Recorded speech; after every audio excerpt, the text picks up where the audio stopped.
Bonjour à toutes et à tous. Pour cette 23e case du calendrier de l'Avent, j'aimerais vous parler de l'accession d'un Normand au trône d'Angleterre.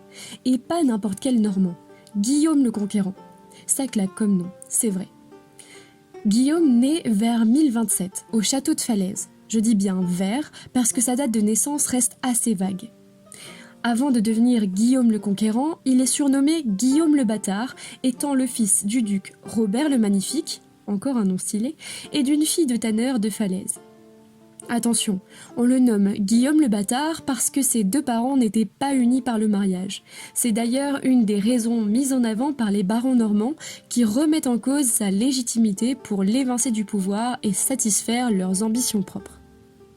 Mais en réalité, il n'est pas un bâtard aux yeux des traditions du territoire de l'époque.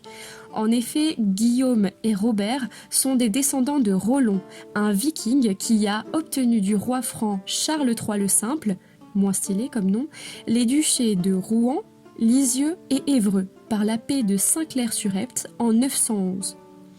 Les trois duchés formèrent alors la Normandie, qui signifie « pays des hommes du Nord », et mêle donc tradition franque et quelques traditions nordiques, comme le mariage moret-danico, signifiant manière danoise qui permet d'avoir plusieurs femmes.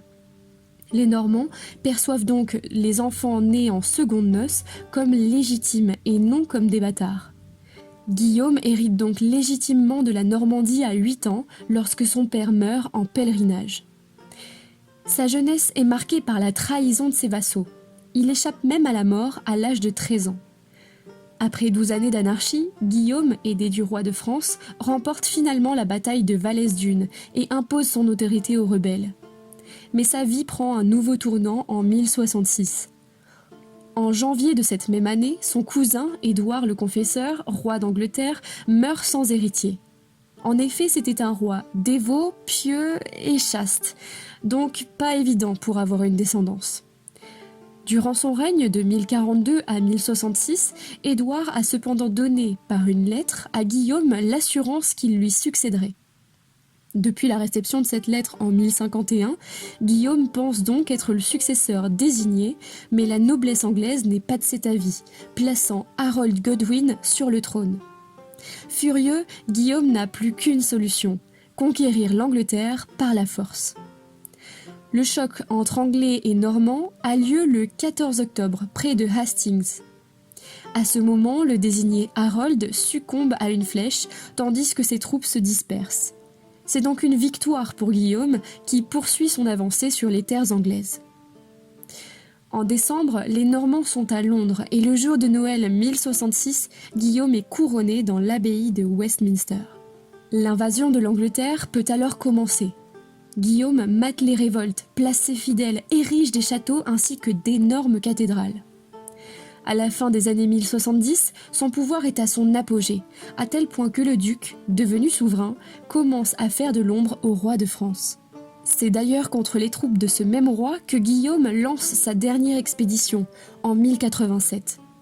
Il finit son règne les armes à la main, s'éteignant à Rouen à l'âge de 60 ans. Il lègue alors à ses trois fils l'ensemble de ses terres et ses titres gagnés par ses combats guerriers et politiques. Quelques jours après sa mort, il est enterré en l'abbatiale Saint-Étienne de Caen, où il repose toujours. Voilà, maintenant vous savez comment un Normand est arrivé sur le trône d'Angleterre. Mais une dernière question se pose. Quelles sont les conséquences de cet événement de 1066 ? Eh bien tout d'abord, le règne de Guillaume en Angleterre provoque une refonte complète de la vie anglaise. La vieille aristocratie est anéantie, l'anglo-normand s'impose comme langue officielle au détriment de l'anglo-saxon. De nouvelles coutumes sont adoptées, de nouvelles lois et même de nouvelles manières de cultiver les terres et de prélever l'impôt. C'est une nouvelle entité qui est créée à ce moment, des deux côtés de la Manche. J'espère que vous avez aimé découvrir cette date clé de la vie de Guillaume le Conquérant. Comme toujours, les sources se trouvent en barre d'infos.